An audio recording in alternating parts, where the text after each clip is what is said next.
बिस्मिल्लाहिर्रहमानिर्रहीम। कुरान पाक में बाबल के मौलिक आगाज़ के हैंगिंग गार्डन ऑफ बैबलॉन का जिक्र वाज़ेह तौर पर नहीं किया गया। कुरान पाक में बाबिल या बाबिल का जिक्र बाद आयात में आता है, लेकिन ये जिक्र ज़्यादातर हज़रत सुलेमान अलैहिस्सलाम के दौर में जादू और जन्नात से मुतालिक है। जैसे कि सूरह बकरा ये आयत 2.102 में बयान किया गया है।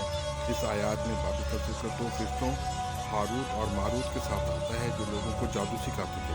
ताहम कुरान पाक में बाबिल के मुतालिक मौलिक बागात के मुतालिक किसी वाज़ेह इमारत या जुबे का जिक्र मौजूद नहीं है। मौलिक बागात की कहानी और इनकी तफसीलात ज़्यादातर तारीख़ी रवायत और कदीम यूनानी तारीखों में ली गई है और इनका जिक्र बाइबल या दीगर मजहबी मामले में मौजूद नहीं है। तो आज हम आपको इसके बारे में बताएंगे बाबिल के मौलिक बागात, या हम ये कहते हैं कि the hanging garden of the Babylon.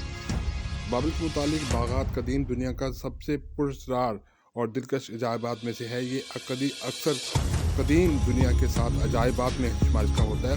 7 wonder of the world इसमें आते हैं और इनका वजूद आज भी तारीख दानों, माहिरीन, आसार कदीमा और शाहों के लिए महसूर कुन है। ताहम इन बागात के बारे में बहुत कुछ इसरार में डूबा हुआ है, क्योंकि इनके वजूद या सही मकाम की तफसीर के बारे में कोई हतमी आसार नहीं मिल रहा है। तारीखी पस मंज़र इसका ये है कि ये मुअल्लक़ बागात बाबिल के कदीम शहर में तामीर किए गए थे, जो मौजूदा दौर के इराक़ के करीब हला शहर के करीब वाक़ था।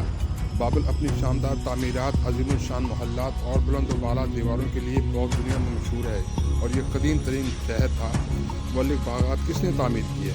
इसके बारे में ये कहा जाता है कि ये बागात बादशाह इसका नाम था नबूकदनस्र दोम ने तामीर करवाए थे, जिन्होंने 605 से 662 कबल मसीह तक हुक्मरानी की। कहा जाता है कि क्योंकि नबूकदनस्र दोम ने ये बागात अपनी बीवी मलका एमिनस के लिए तामीर तोहफे के तौर पर बनवाए थे।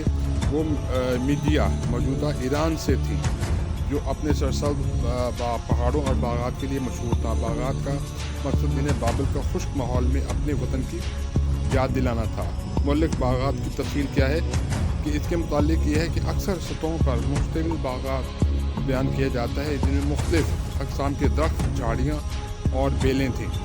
इस ढांचे को एक सबसब पहाड़ की तरह दिखाया गया था, जिसमें पौधे जिन्हों छतों से नीचे की तरफ लटकते हुए दिखाई दिए थे।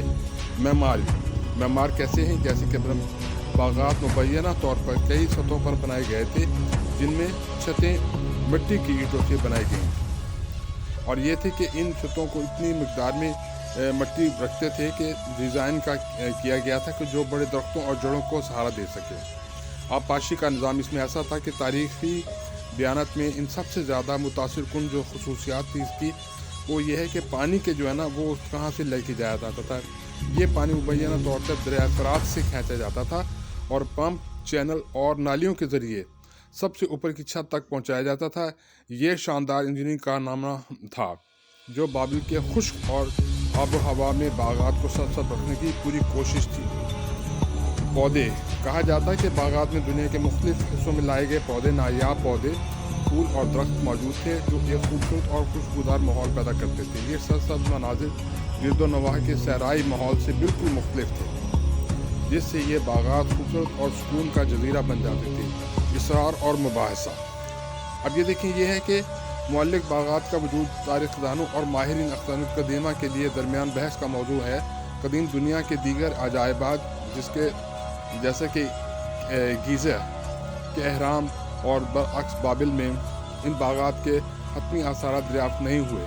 इस वजह से कुछ माहिरीन का ये ख्याल है कि ये बागात शायद किसी और जगह से या दुनिया से किसी ले आए गए थे। कदीम मुसन्निफ़ीन जैसे हिस्टोरियो और फिलियन अबसन इस किताबों में मुबाला आराई थी, और इसके अलावा विरासत और सकाफ़ती असरात। Thank you.